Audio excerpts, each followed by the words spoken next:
네, 안녕하십니까. 스타라인 성형외과 원장 이상환입니다. 오늘은 이런 얘기를 해보고 싶네요. 어떤 걸 처음 접하게 되면 그 효과를 알고 나면 거의 헤어날 수 없는 거죠. 처음 입문하게 하기는 좀 어려워요. 근데 이미 입문하신 분들은 이미 설명도 필요 없어요. 그냥 주기적으로 오세요. 바로 보톡스입니다. 오늘은 그 보톡스에 대해서 알아보도록 하겠습니다.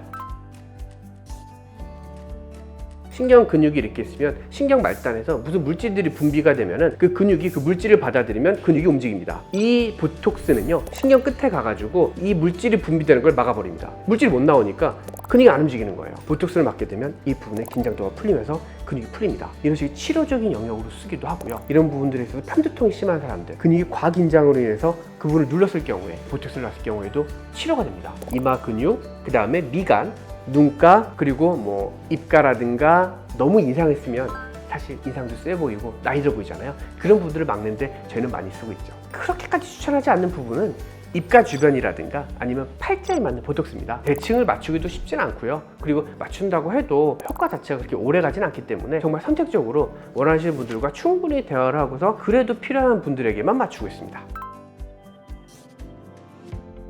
성형외과에서 만나는 사람들 중에서 내성의 확률은 굉장히 낮다고 볼 수 있습니다. 내성은 용량을 되게 많이 쓰거나 여러 부위에 쓰거나인데, 일반적인 용량 정도에서 그걸 맞으시는 분이 내성 자체를 고민한다는 거는 그게 두려워서 보톡스를 안 맞는다고 그러면은 걱정을 살짝 놓으셔도 된다, 이렇게 생각이 듭니다. 보톡스는 사실상 어떤 부분을 맞고 어떤 용량을 맞출까 하는 것도 하나의 되게 어떻게 보면은 루틴화돼 있다시피 하는 경우가 많아요. 그러니까 그 전에 얼마를 맞았었는데 그것도 상관 안 하고 논다. 어떤 부분에서 과용량이 들어갈 수도 있고 어떤 부분 저용량이 들어갈 수도 있겠죠. 그러면 좌우의 비대칭이 심화될 수도 있고요. 보톡스를 맞다 보면 그쪽 부분의 근육이 이미 좀 힘이 약해져 있기 때문에 그 다음번에 맞을 때 용량을 약간 낮춰서 어느 정도는 약간의 움직임도 줘야 자연스럽기 때문에 조절할 수도 있는데, 또 두 번째로 세게 주게 되면 아예 안 움직여지니까 어느 시점에서 좀 조절이 필요할 수 있다, 이렇게 말씀드릴 수 있습니다.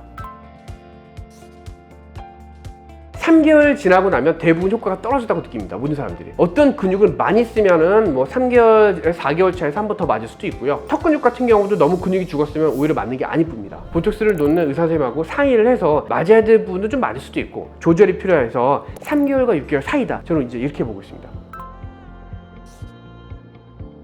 내가 표정을 안 짓고 있는데도 이마에 주름이 있다. 그 보톡스를 맞아도 그 주름은 그대로 있습니다. 보톡스는 움직임에 의한 주름을 소실시켜주는 거지, 표정을 안 지었는데도 있는 주름은 보톡스의 효과가 없어요. 필러라든가 아니면 지방 이식이라든가 해서 볼륨을 넣어서 팽창시켜서 핀다든가 다양한 방법들이 동원돼야 됩니다. 이마에 필러를 맞는다고 그러면 시술하시는 선생님들이 그럼 오늘 이마에 보톡스도 맞으세요 라는 얘기들을 많이 하게 됩니다. 중력의 영향으로 위에서 아래로 내려오려고 그러고요. 필러가 밑에서 위로 밀리면서 필러가 자꾸 이동하게 됩니다. 그걸 최소화하기 위해서 이마에 보톡스를 나대는 경우가 많이 생기게 됩니다. 네, 오늘은 한 번만 맞아본 사람은 없다는 보톡스에 대해서 알아봤습니다. 최대한 덜 아프게 더 예쁘게, 그런 마음으로 보톡스를 맞으신다면 잔주름 없는 그 얼굴들을 오래 유지하지 않을 수 있을까라는 생각을 해봅니다. 자, 그러면 다음번에 또 즐거운 영상으로 돌아오겠습니다.